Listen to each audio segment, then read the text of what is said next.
दिल्ली में सत्तारूढ़ बीजेपी सरकार आज विधानसभा में कैग रिपोर्ट पेश करेगी, जिसमें पिछली आप सरकार के दौरान मुख्यमंत्री आवास और मोहल्ला क्लिनिक्स के रिनोवेशन में कथित इरेगुलरिटी सहित दूसरे मुद्दों पर खुलासे के दावे किए जा रहे हैं। रिपोर्ट में उसी बंगले का जिक्र है जिसमें दिल्ली के पूर्व मुख्यमंत्री अरविंद केजरीवाल रहते थे। रिपोर्ट में कहा गया है कि 6 फ्लैग स्टाफ रोड वाले बंगले को और बड़ा करने के लिए नियमों का उल्लंघन करके कैंप ऑफिस और स्टाफ ब्लॉक को भी उसमें मिला लिया गया था। तो चलिए इस वीडियो में आपको डिटेल में बताते हैं कि इस कैग रिपोर्ट में क्या क्या है और किन उल्लंघनों और किन करप्शंस के बारे में बताया गया है।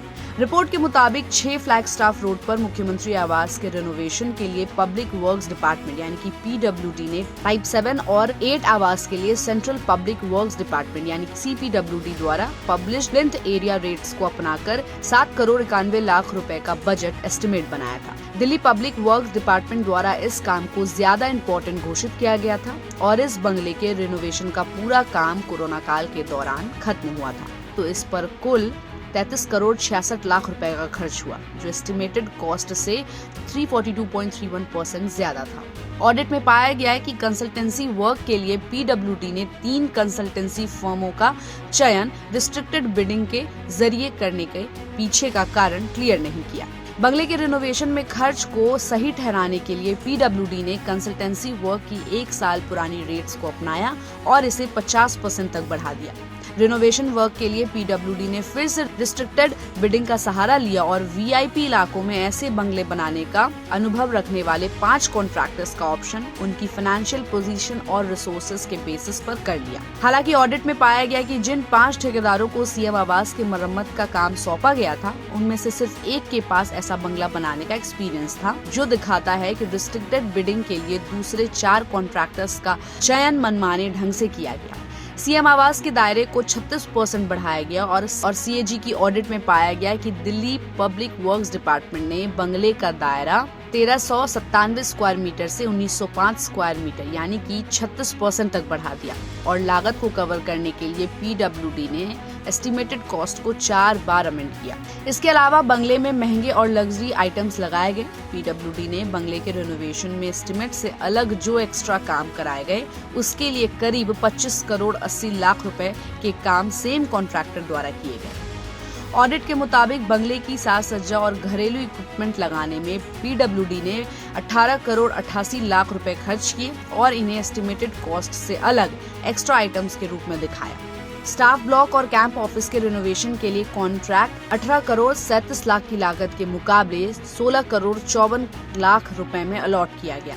इसके लिए भी रिस्ट्रिक्टेड बिडिंग की प्रोसेस अपनाई गई। रिस्ट्रिक्टेड बिडिंग के तहत वर्क टेंडर का अलॉटमेंट क्यों किया गया, इसके कारणों का ऑडिट में पता नहीं लगाया जा सका, क्योंकि इससे रिलेटेड रिकॉर्ड कैग को उपलब्ध ही नहीं कराया गया। कैग की ऑडिट में पाया गया कि स्टाफ ब्लॉक और कैंप ऑफिस के निर्माण के लिए 19 करोड़ 87 लाख रुपए की राशि में से कुछ अमाउंट का यूज दूसरे कामों के लिए भी किया गया। स्टाफ ब्लॉक का निर्माण हुआ ही नहीं और इसके लिए जो पैसे अलॉट किए गए थे, उसमें से 7 सर्वेंट क्वार्टर का निर्माण किसी दूसरे जगह पर किया गया, जो मेन काम से रिलेटेड नहीं था। अब 25 फरवरी यानी आज कैग की 14 पेंडिंग रिपोर्ट्स दिल्ली विधानसभा के पटल रखी जाएंगी, तो कई और खुलासे भी होंगे। दिल्ली की नई मुख्यमंत्री रेखा गुप्ता ने साफ साफ कहा है कि पिछली सरकारों यानी कि आम आदमी पार्टी और कांग्रेस ने जनता की गाढ़ी कमाई का दुरुपयोग किया है। जनता के खून पसीने की कमाई जिन सरकारों ने लूटा है, उन्हें एक एक पाई का हिसाब देना होगा। कैग रिपोर्ट में बताया गया कि आम आदमी पार्टी की सरकार की गलत शराब नीति के कारण दिल्ली को 2000 करोड़ रुपए से ज्यादा का नुकसान उठाना पड़ा। बता दें कि आम आदमी पार्टी की सरकार के दौरान 2016 से दिल्ली विधानसभा में कैग की एक भी रिपोर्ट नहीं पेश हुई। कैग रिपोर्ट के मुताबिक जरूरी डॉक्यूमेंट्स की जांच किए बिना 36 करोड़ 77 लाख रुपए का GST रिफंड जारी किया गया। वहीं केंद्र शासित प्रदेश सिविल सेवा यानी कि UTCS में तैनात कर्मचारियों को 1 करोड़ 68 लाख रुपए के ट्रेनिंग अलाउंस का पेमेंट किया गया। 21,500 से ज्यादा लोगों को वृद्धावस्था पेंशन का लाभ मिला और इसके उलट 239 मामलों को बिना कारण बताए खारिज कर दिया गया। कई स्टूडेंट्स ने एक ही बैंक अकाउंट और एक ही आधार नंबर का हवाला देकर सरकार से एजुकेशन रिलेटेड फायदे भी प्राप्त किए। ऐसे स्टूडेंट्स की संख्या 1000 से ज्यादा है।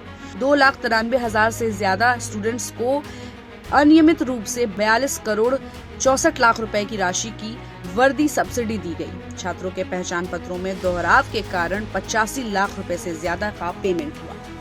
तो इस पूरी रिपोर्ट पर आपकी क्या राय है, हमें अपनी राय कमेंट बॉक्स में दें और ऐसे ही अपडेट्स के लिए देखते रहिए गुड रिटर्न्स। हमारे चैनल को लाइक और सब्सक्राइब करना बिल्कुल भी मत भूलिएगा।